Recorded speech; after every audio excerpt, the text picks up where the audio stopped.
I have come here to send Prospero to the fire. He opened his eyes and saw that clouds had begun to rise on the far side of the mountains. This grave which was our cradle will become a pyre. Its flames will send me to the realm of our father, to the planet of the sorcerers. There I will undo all that has been done to us. I will remake us. The silence rippled out and back like a shockwave through water. This will happen. You have been called not because I willed it, but because this is the death of all that was and the start of all that will be. You are here because the death of the past called to you to witness it. He shook his head, his eyes catching the unmoving Rubrique. I ask nothing of you. I have taken too much from you already. If you wish to follow me, you may. If not, then go, or stand vigil over what will happen here. And if they stand against what you intend, what then? The fort voice turned every eye to the darkness at the edge of the ruined square. Cords of purple fire ran through the air. The lines joined, forming a triangle, which then folded into a space which was not there. A figure stepped through the triangular hole and down to the ground. It was a Rubrique, but its armor was coal black and edged with gold.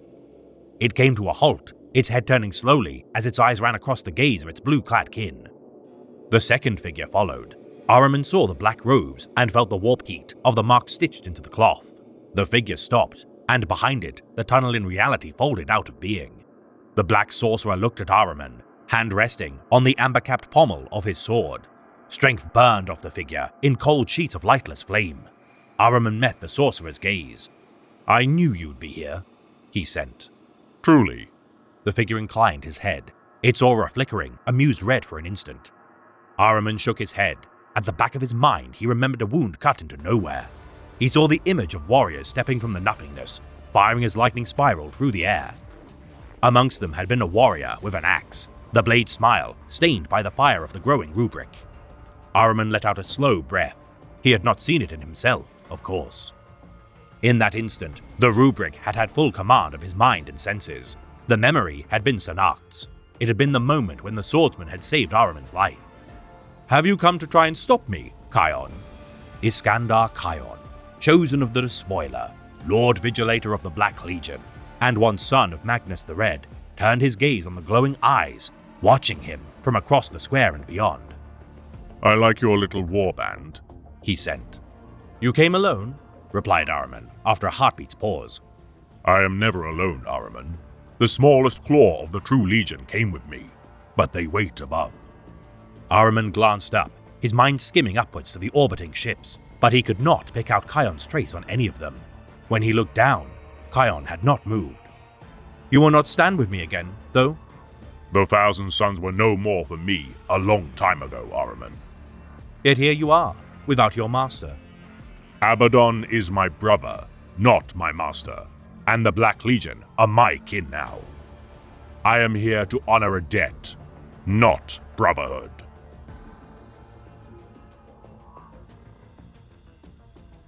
Iskandar Kion served as a member of the Thousand Suns Legion during the Great Crusade and Horus Heresy.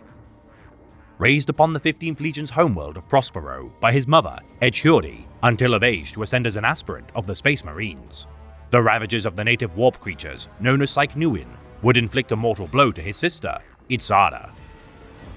Half of Itzara's brain consumed by the Psychnuin larvae before its removal. As a result of her severely decreased cognitive functions, Kion beseeched the Mechanicus officials of Prospero, hoping their technologies would save her from a life of misery.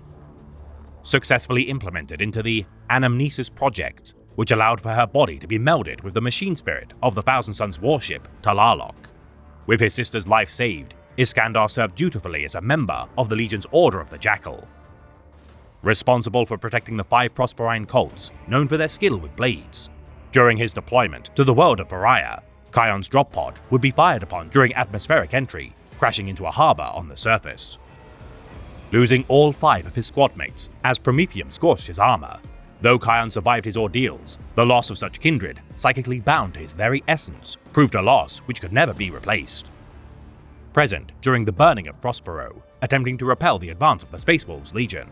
Following the death of his mother during the fray, Kion would slay the warrior known as Aeric, born of fire, claiming his power axe Cern from his molecularly disintegrated form.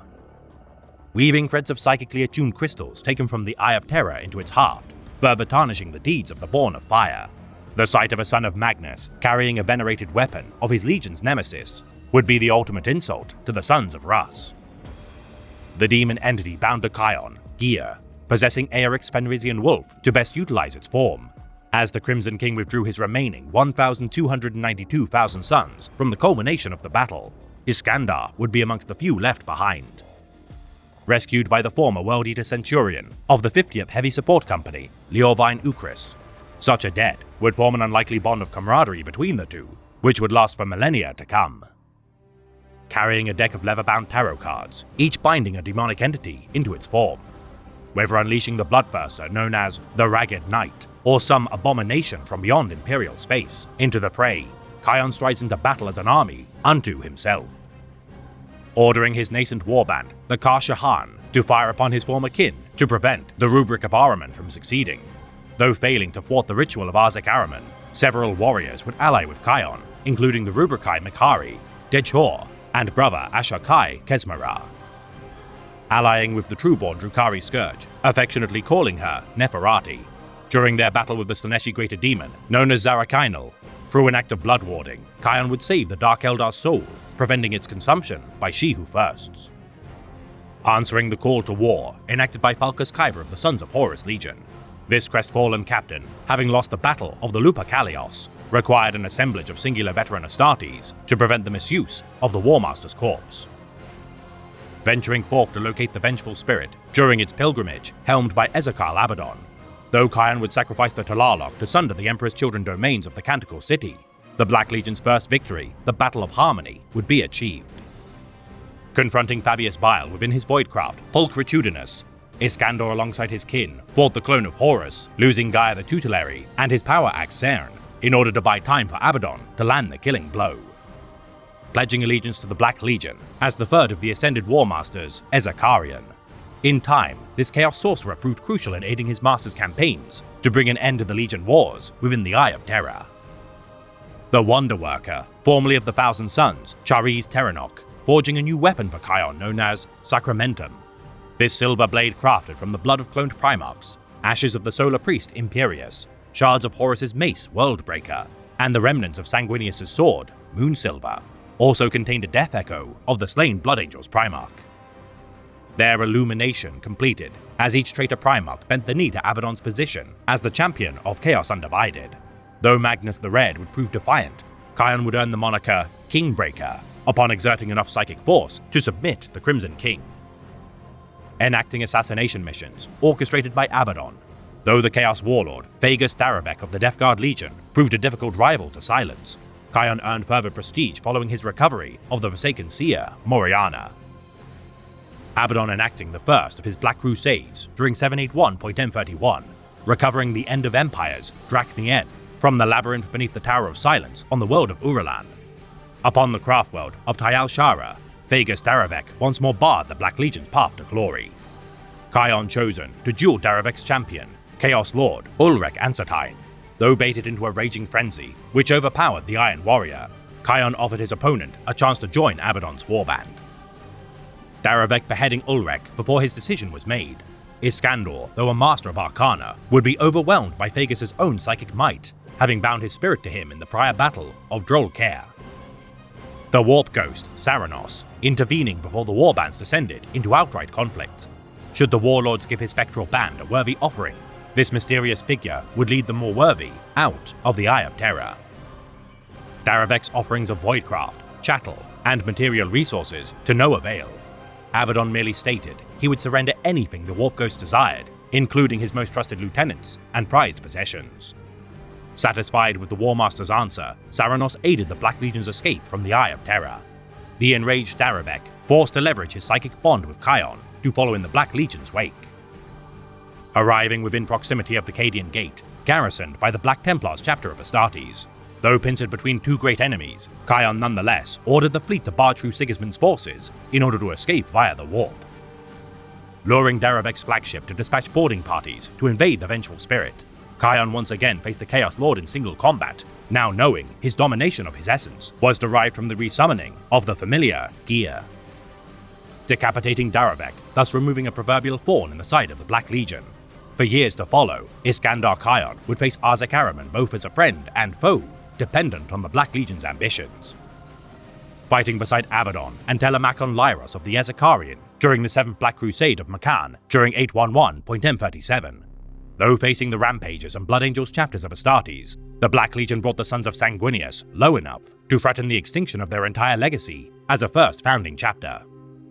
Nefertari slain by her Drukhari kindred during 999.M41.